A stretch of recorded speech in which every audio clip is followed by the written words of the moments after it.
Please subscribe and don't forget to press the bell icon to get notified whenever we upload a new video.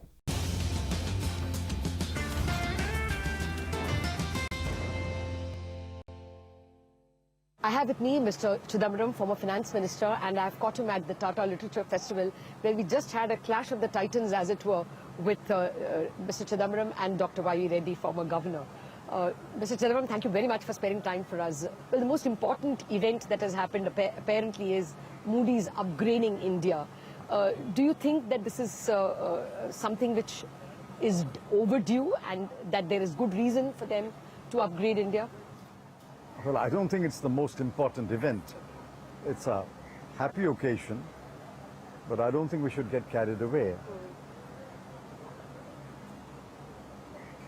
Only a few months ago, the government of India officially wrote to Moody's saying, your methodology is all wrong, your conclusions are wrong, and please therefore revise your methodology.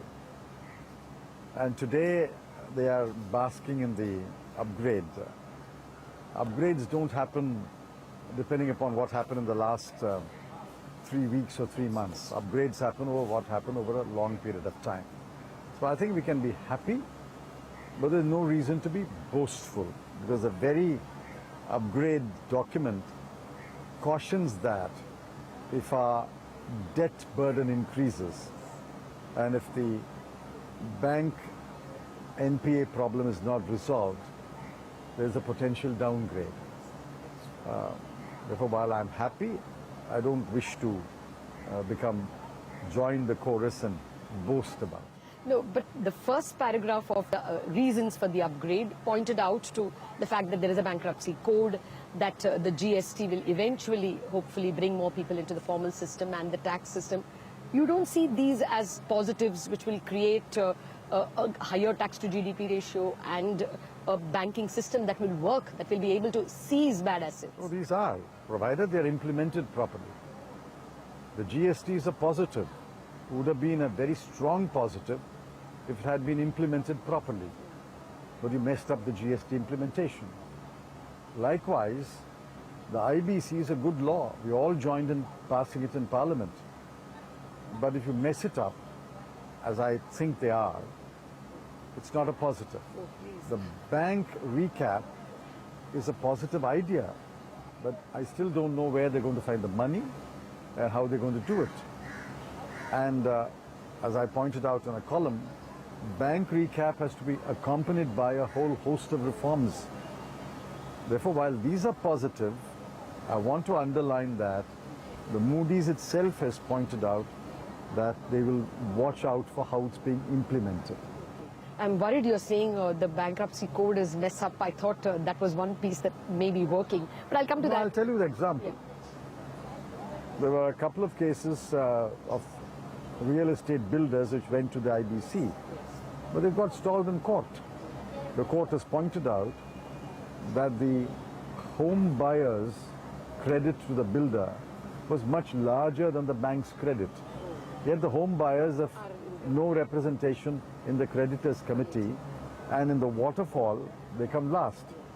Therefore, in the implementation of the IBC, they have to be extremely careful lest each one of the IBC cases gets stalled in some court or other. Yes.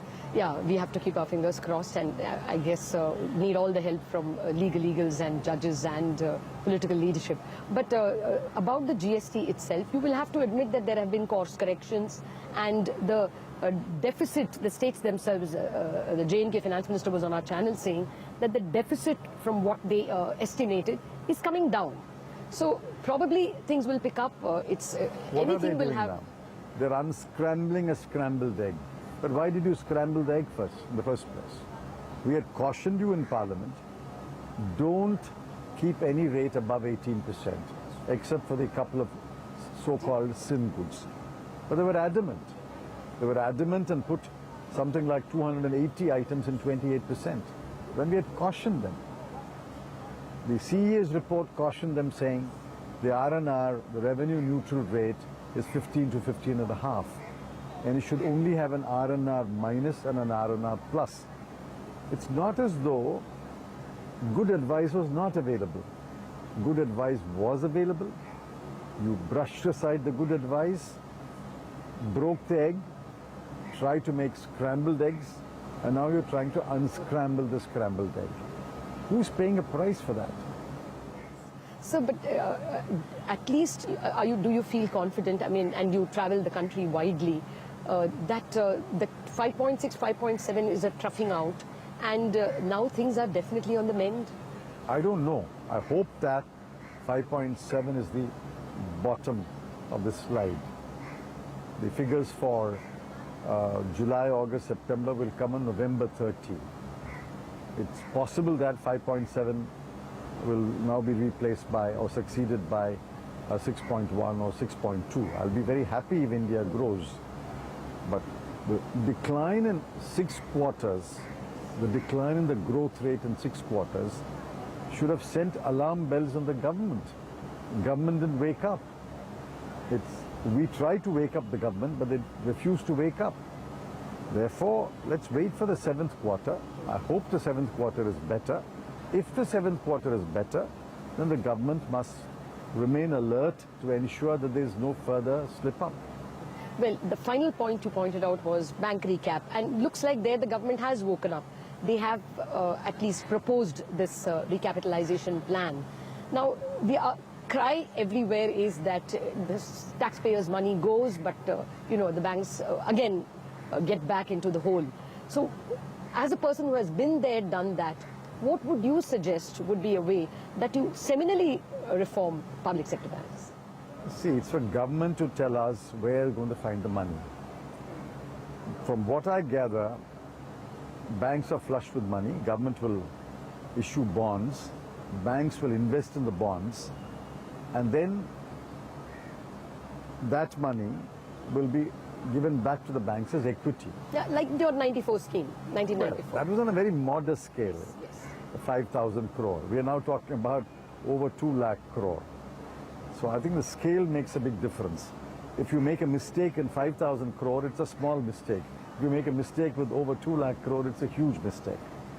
And I think it's been pointed out that for the government, it will be fiscally negative because the cost of servicing the bonds is in all likelihood will be higher than the return on equity plus the capital appreciation, which is likely to be nil anyway.